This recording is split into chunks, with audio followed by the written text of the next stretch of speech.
Los humanos comparten 99,9% de su ADN, deja que esto penetre en ti. Casi todo dentro de ti, tus células, tu sangre, tus huesos, es igual que el de cualquier otro ser humano que haya vivido alguna vez.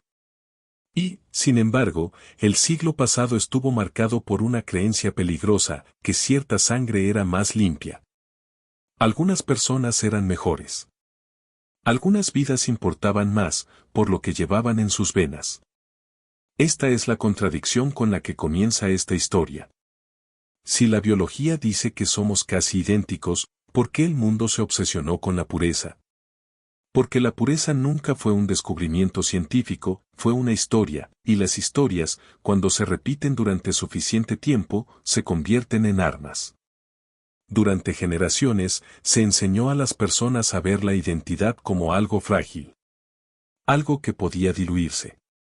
Algo que debía protegerse de los forasteros, de la mezcla, del cambio.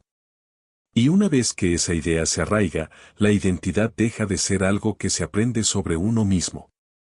Se convierte en algo que se protege. Algo que se defiende, a veces con violencia. Ningún niño nace con el temor de que su sangre no sea pura, ese miedo se enseña. Lentamente. Silenciosamente. Se transmite a través del orgullo familiar, los mitos nacionales y las historias medio olvidadas. Te dicen quién eres. De dónde vienes. Y lo más importante, quién eres, no. La pureza es reconfortante porque promete certeza, te dice que tú perteneces aquí y los demás no, convierte el caos de la historia humana, migración, mezcla, supervivencia, en una línea limpia y simple. Y es por eso que la idea sobrevivió a cada contradicción, no porque fuera verdad, pero porque era útil. Útil para personas en poder que necesitaban orden, útil para movimientos que necesitan enemigos, útil para la gente común que quería que su lugar en el mundo se sintiera ganado y no accidental. Poco a poco, la idea fue tomando forma, la pureza dejó de ser una creencia y se convirtió en un estándar, una medida, una justificación. Se resolvieron vidas. Se juzgaron familias. Se decidieron futuros antes de que nadie pudiera elegir. Todo ello envuelto en un lenguaje que sonaba sereno, racional y científico, como si la naturaleza misma hubiera hablado. Pero aquí es donde la historia da un giro que la mayoría de la gente nunca espera. Este mito no empezó en callejones oscuros ni entre multitudes enojadas, no empezó con extremistas gritando consignas. Comenzó en las universidades, en laboratorios, en libros escritos por hombres respetados que creían que estaban mejorando la humanidad. Hombres que creían que estaban siguiendo la ciencia. Y en la siguiente parte de esta historia, nos enfrentamos a la verdad más peligrosa de todas, el mito del ADN puro no nació de la ignorancia. Nació de la autoridad. Los mitos más peligrosos no surgen de la ignorancia, vienen de la autoridad. A finales del siglo XIX, el mundo cambiaba demasiado rápido para nuestra comodidad. Las ciudades crecían. Los viejos ordenamientos sociales se resquebrajaban. La pobreza se asentaba junto a la riqueza, a plena vista. Y la gente quería explicaciones sencillas. No explicaciones morales. No históricas. Sino científicas. Fue entonces cuando se produjo un cambio silencioso. Las ideas que pretendían explicar la herencia, cómo se transmiten los rasgos de padres a hijos, se expandieron mucho más allá de sus límites. Lo que comenzó como curiosidad por la biología se convirtió poco a poco en afirmaciones sobre el destino. Si el color de los ojos se podía heredar, ¿por qué no la inteligencia? Si la estatura era hereditaria, ¿por qué no la pobreza? ¿Por qué no la delincuencia? Pensadores con un lenguaje refinado y prestigio académico comenzaron a sugerir algo inquietante. Que la desigualdad no era resultado de la historia, el poder ni el azar, sino de la biología. Que la sociedad no era injusta. Simplemente se estaba arreglando sola. Y como estas ideas vestían el uniforme de la ciencia, parecían innegables. Las estadísticas reemplazaron a las historias. Los gráficos reemplazaron a las personas. La clase social se convirtió silenciosamente en valor genético. Los ricos no solo tenían suerte o estaban bien posicionados, eran de estirpe superior. Los pobres no eran víctimas de las circunstancias, eran evidencia de un fracaso biológico. Esto fue convincente porque era reconfortante. Les dijo a los que estaban en la cima que merecían su puesto. Les dijo a los gobiernos que los problemas sociales no necesitaban solución, solo gestión. Y le dijo al público que el sufrimiento tenía una razón, aunque esa razón fuera cruel. No hacían falta turbas. No hacía falta gritar odio, el lenguaje era tranquilo. Racional. Mesurado.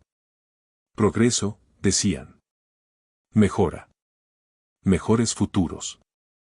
Pero aquí está el peligro, una vez que la desigualdad se etiqueta como biológica, la compasión se vuelve opcional. Ayudar deja de tener sentido. ¿Por qué apoyar a quienes se consideran naturalmente inferiores? ¿Por qué invertir en personas que supuestamente están destinadas al fracaso?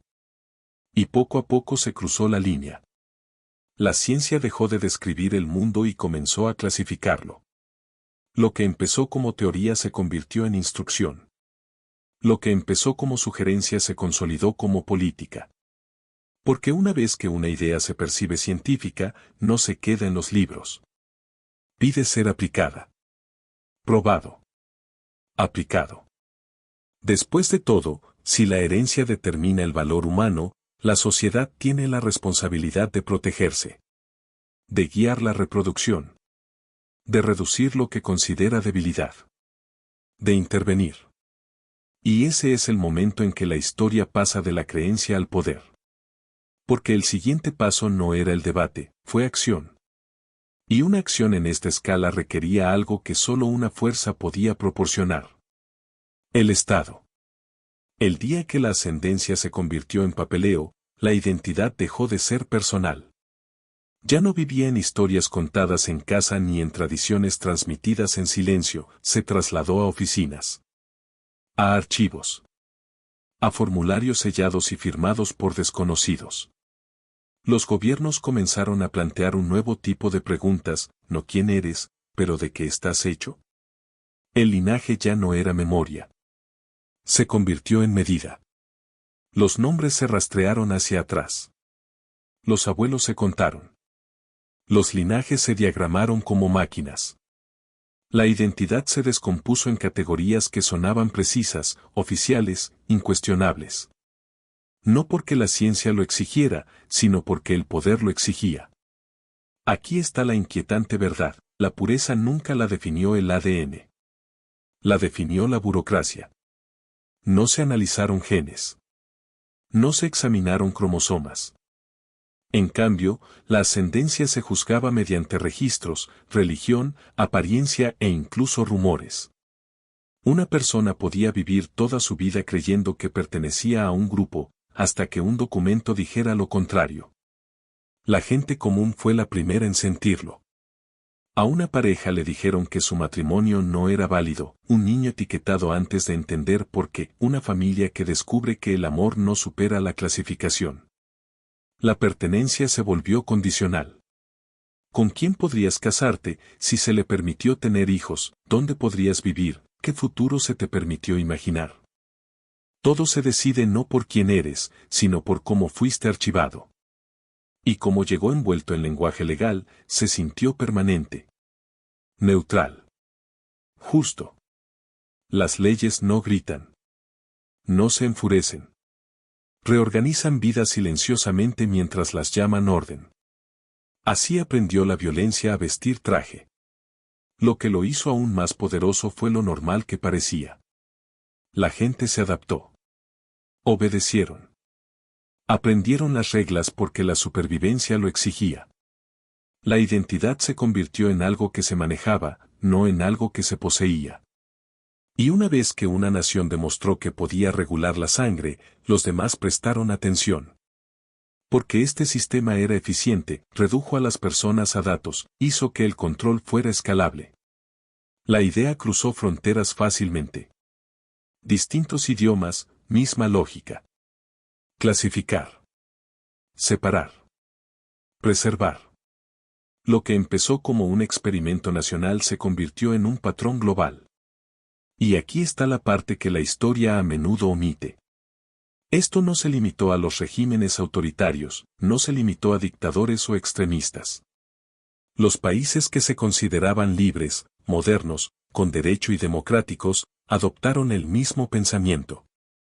Con discreción. Con seguridad. Mediante tribunales, políticas y argumentos de salud pública. El mito de la pureza no necesitó de la tiranía para sobrevivir. Aprendió a prosperar dentro de sistemas en los que la gente confiaba. Y eso plantea la pregunta más incómoda hasta ahora, si las democracias lo adoptaran también. ¿Qué dice eso del mundo que lo permitió? No se necesitan dictadores para imponer la pureza genética. Solo se necesitan leyes que suenen razonables, comités que hablan con calma, y un público que confía en la palabra ciencia más de lo que confía en sus propios instintos. A principios del siglo XX, algunas de las sociedades más avanzadas del mundo llevaron a cabo un experimento del que ahora rara vez se habla. No en secreto, sino a la vista de todos. Aprobado por los tribunales. Financiado por los gobiernos. Elogiado como progreso. La idea era simple y eso era lo que la hacía peligrosa. Si los problemas sociales fueran hereditarios, podrían prevenirse. No solucionando la pobreza. No cambiando los sistemas. Sino impidiendo que ciertas personas se reproduzcan. Y una vez que esa lógica se afianzó, la moralidad quedó silenciosamente de lado. A los hombres y mujeres se les tildaba de no aptos, no somos criminales violentos. No somos enemigos del Estado, pero los pobres. Los discapacitados. Los institucionalizados. Los inconvenientes. Los médicos firmaban documentos. Los jueces aprobaban órdenes. Las enfermeras seguían instrucciones. Todo era legal. Todo era un procedimiento. Sin gritos. Sin uniformes. Solo formularios. Solo firmas. Vidas cambiadas para siempre en silencio. Lo que hace que este momento sea tan inquietante no es solo lo que se hizo, sino cómo se justificó. Estas personas no fueron tratadas como víctimas. Se les presentó como riesgos. Como cargas. Como problemas que debían gestionarse.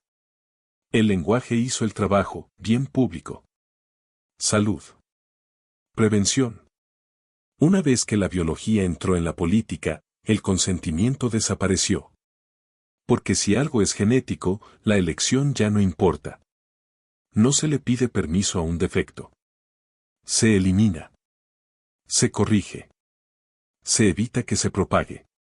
Y las personas atrapadas en este sistema aprendieron algo aterrador, que la legalidad no significa justicia. Que un sello en el papel puede tener más peso que una voz humana. Al final, la ciencia se quebró. Los investigadores comenzaron a comprender que la inteligencia, el comportamiento y la pobreza no eran rasgos únicos que se transmitían de generación en generación. Las teorías, bien definidas, se desmoronaron ante los datos reales. La idea del destino biológico comenzó a desmoronarse. Pero aquí está la parte que nunca parece resuelta. El daño no desapareció cuando desapareció la teoría. Las cirugías ya habían ocurrido, las familias ya estaban rotas, el mensaje ya había sido transmitido, algunas vidas fueron errores. E incluso después de que la ciencia avanzara, la mentalidad persistió. Silenciosamente. A la espera de una nueva justificación.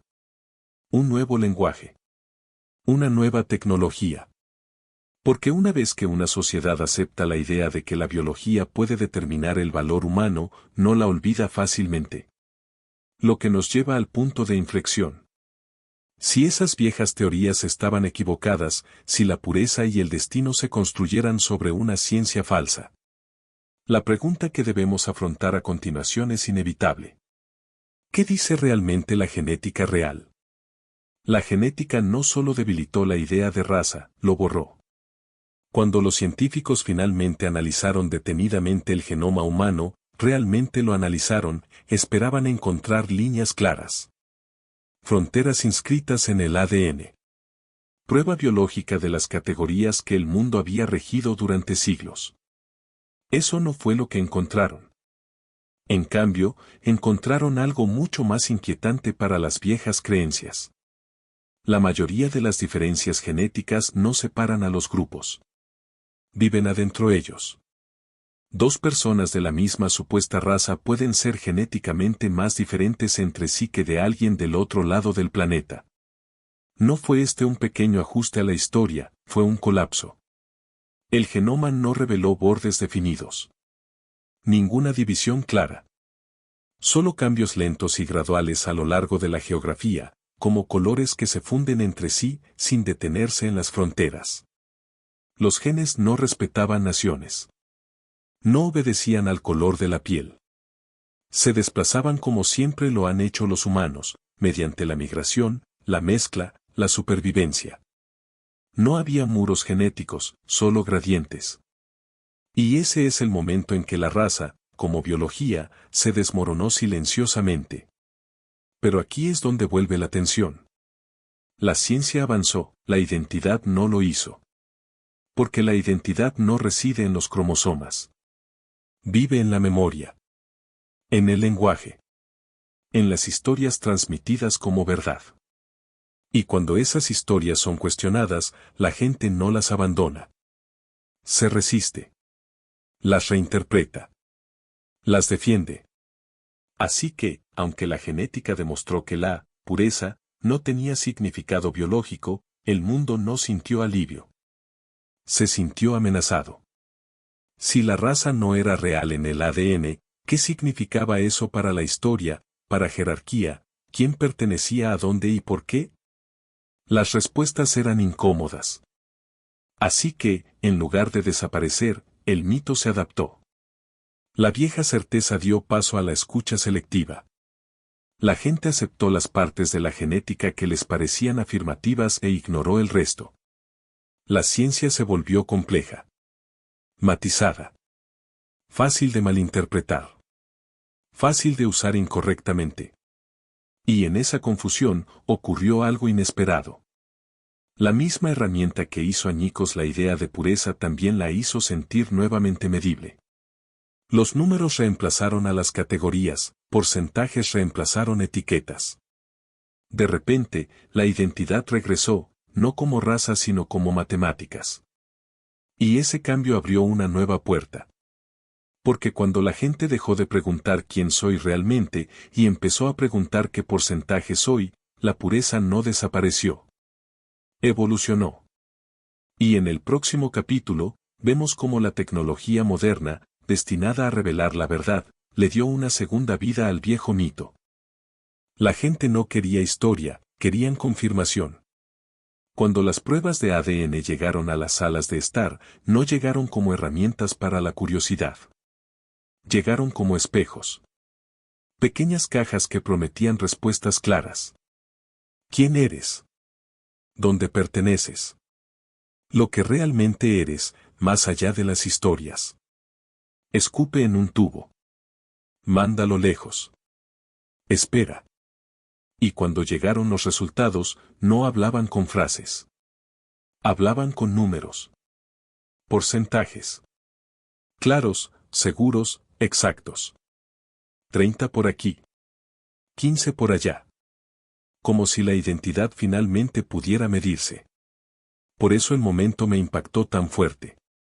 Para algunos, fue orgullo, prueba de algo en lo que creyeron durante mucho tiempo. Para otros, fue una sorpresa. Un nombre que nunca esperaron. Un lugar que les enseñaron a temer. Un pasado que nunca les contaron. Algunos se rieron, algunos se quedaron en silencio, algunos sintieron que su sentido de identidad se quebraba, solo ligeramente. Porque los números parecen tener autoridad. Parecen definitivos. Si algo tiene un porcentaje, parece real. Científico. Establecido. Pero lo que la mayoría de la gente no se daba cuenta era que esos porcentajes no son identidad. Son estimaciones. Se basan en comparaciones. Dependen de grupos de referencia que cambian con el tiempo. Describen la historia de la población, no la verdad personal.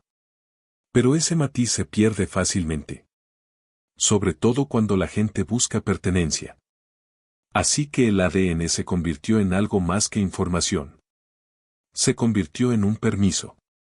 Una razón para reclamar. Una razón para rechazar. La gente empezó a usar los resultados para explicar quiénes se les permitía ser y quiénes no. La cultura se confundió con la química. La pertenencia se confundió con la biología. Algunas personas se inclinaron hacia la complejidad. Aceptaron que la ascendencia es compleja, heterogénea e inconclusa. Que la identidad puede albergar contradicciones sin romperse. Otros no pudieron. Para ellos, los resultados inesperados no los llevaron a la reflexión. Los llevaron a la resistencia. Se cuestionaron las pruebas. Se reinterpretaron los datos. Se descartaron o reconfiguraron los porcentajes hasta que encajaron con una historia familiar. Porque cuando la identidad se siente amenazada, la evidencia no pone fin a la conversación. Lo intensifica. Y ese es el punto de inflexión que la mayoría de las historias omiten. El rechazo no significaba rendición. Significó adaptación. El viejo mito no desapareció con la tecnología moderna. Aprendió a sobrevivir en ella. Y en la siguiente parte de esta historia, vemos cómo la creencia se volvió más flexible que los hechos, y cómo la pureza, una vez más, encontró la manera de contraatacar. Cuando el ADN contradice la identidad generalmente gana. Porque la identidad no se construye con datos, se basa en el miedo, el orgullo, la memoria y la supervivencia. Para algunos grupos, los resultados genéticos no despertaron curiosidad ni duda. Les causaron pánico. Unos pocos porcentajes inesperados bastaron para sentirlos como una invasión. Una contaminación. Prueba de que la historia que habían protegido durante generaciones podría no ser limpia después de todo. Y en lugar de alejarse de la creencia, reescribieron la evidencia. Se cuestionaron los resultados. Se descartaron las pruebas por defectuosas, sesgadas y corruptas. Se reinterpretaron los porcentajes hasta que volvieron a parecer inofensivos. Un rastro se convirtió en ruido. Un linaje se volvió irrelevante. Cualquier incomodidad se justificaba. No en voz alta. No irracionalmente. Con calma. Con cuidado. Porque la creencia no se derrumba cuando es desafiada, se adapta. Lo que ocurrió a continuación es el verdadero giro. La ciencia no derrotó a la ideología, fue absorbido por ello. Se tomó prestado lenguaje genético selectivamente. Se repitieron términos que parecían oficiales. Se seleccionaron cuidadosamente los gráficos. Se reformuló la investigación. Solo se aceptaron las partes que confirmaban la identidad. Todo lo demás se ignoró. Esto no era ignorancia, fue estrategia. El miedo a la dilución superó a la lógica. El miedo a perder estatus superó a los hechos. Y cuando el miedo entra en la ecuación, la evidencia se vuelve negociable. Ese es el peligro que la mayoría de la gente no comprende. La amenaza no es que la gente no entienda la ciencia, es que lo entienden lo suficiente como para poder usarlo mal. La creencia aprendió a usar una bata de laboratorio. Y cuando la creencia controla la interpretación, la verdad ya no tiene poder por sí sola. Necesita permiso. Necesita consuelo. Necesita encajar en una historia existente. Así que el mito de la pureza no se rompió, evolucionó de nuevo. Se volvió flexible. Personalizado. Defendido no con rabia, sino con aceptación selectiva. Un poco de ciencia por aquí. Un poco de negación por allá. Lo justo para mantener la historia intacta. Y ahí fue cuando la situación realmente cambió. Porque ahora la pureza no solo se hereda. Podría protegerse, administrado, preferido. Y una vez que la elección entra en la ecuación, la historia se adentra en un territorio mucho más peligroso, uno donde la tecnología no solo revele el pasado. Comienza a dar forma al futuro.